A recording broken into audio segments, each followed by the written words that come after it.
Après 200 km de marche en plein cœur du désert marocain, voilà ce qu'ont accompli Malika, Céline, Sylvie et Laurence avec leur équipe Lolo Team. Ces 4 Marnaises se sont lancées dans l'aventure Elle Marche, le premier trek d'orientation 100% féminin. Bonsoir Laurence, vous êtes de retour depuis dimanche matin en France. Alors comment s'est passée cette aventure ? Cette aventure s'est très bien passée. Ce fut une aventure sportive et humaine très très intense. Et on est rentré avec des étoiles plein les yeux et plein le cœur, des émotions, un florilège d'émotions, des rires, des larmes, de l'excitation, de l'appréhension, parce qu'on n'avait jamais pratiqué la navigation. Mais voilà, on a réussi et puis on est vraiment très très satisfaite de l'expérience. Qu'est-ce qui est finalement le plus dur quand on marche dans le désert comme pendant 4 jours comme ça, l'effort, la navigation ? Alors je vais peut-être vous étonner, mais on n'a pas éprouvé de difficultés particulières, on s'était bien entraîné. Et on n'a pas eu de petits bobos, pas d'ampoules. On a marché donc plus de 25 km par jour et on a capé comme il fallait et il n'y a pas eu de gros coups de pompe ou bon, peut-être un petit peu le 3e jour. Et pas de grosse chaleur non plus en fait. Voilà, on s'était très très bien préparé, préparation physique, sportive, préparation matérielle, donc préparation aussi psychologique parce qu'on a quand même été très soutenus et ça nous a beaucoup aidé dans le désert, dans le silence du désert, dans la difficulté.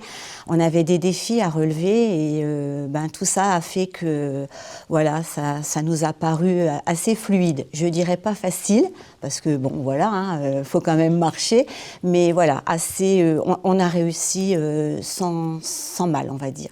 Et c'est quoi la journée type durant cette aventure ? Qu'est-ce qu'une journée type ? Alors, une journée type, déjà, c'est réveil à 6h du matin par le chef avec sa grosse voix. Il passe dans le bivouac, réveille les filles. Donc, tout est préparé la veille parce qu'il y a des équipes qui partent à 7h30 le matin. Les dernières partent à 8h20.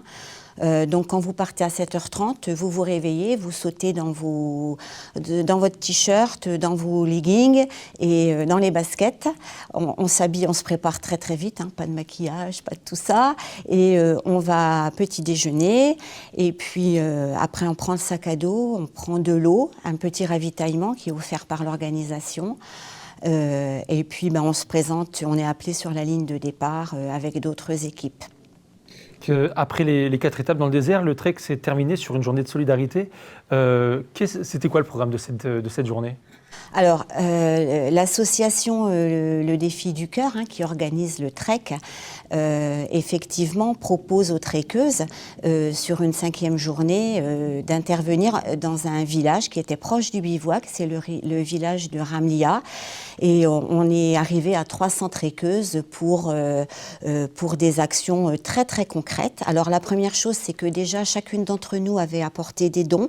Alors des dons plutôt sur des produits d'hygiène ou pour l'école, des fournitures scolaires. Il y a eu des ordinateurs de fournis à l'école. Qu'est-ce que vous aviez amené, vous ? Alors nous, on avait amené des crayons, des petits jeux et des livres. Voilà, et puis des brosses à dents aussi avec du dentifrice. D'ailleurs, il y a une dentiste qui est intervenue dans les 2 classes du village. C'était un village très pauvre du Sahara, de 60 habitants. Donc, elle a montré aux enfants comment se brosser les dents et on a distribué des kits dentaires. Dans la cour de l'école, on a planté des poteaux de foot. Donc, on a creusé des trous.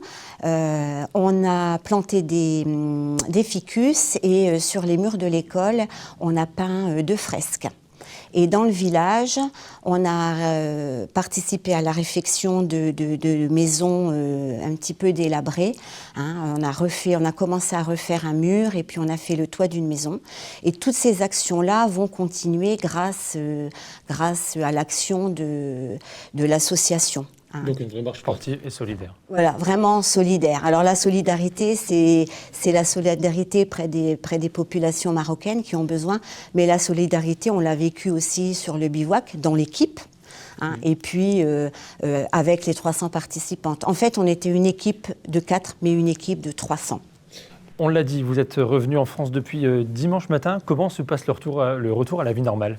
Alors, le retour à la vie normale, je vais vous dire que c'est un petit peu difficile de se reconnecter à nos vies de femmes, parce qu'il ne faut pas oublier que c'est aussi un trek 100% féminin. C'est-à-dire que Corinne Perron, l'organisatrice, elle veut permettre à des femmes de se déconnecter de leur vie de maman, de leur vie active, pour pouvoir vivre des choses comme celle-là, pour pouvoir oser, se dépasser, sortir de sa zone de confort. Là-bas, comme je vous ai dit, on navigue à la frontale, donc on n'est plus du tout les femmes qu'on est chez nous, à la maison ou au travail, et la reconnexion n'est pas simple. On est un petit peu... on tourne un petit peu au ralenti, puis petit à petit, on reprend nos repères. La vie a repris hier, donc voilà. Vous étiez, rappelez-moi, à peu près 75 équipes, c'est ça? Oui, 75 équipes de 4. Voilà. Très bien.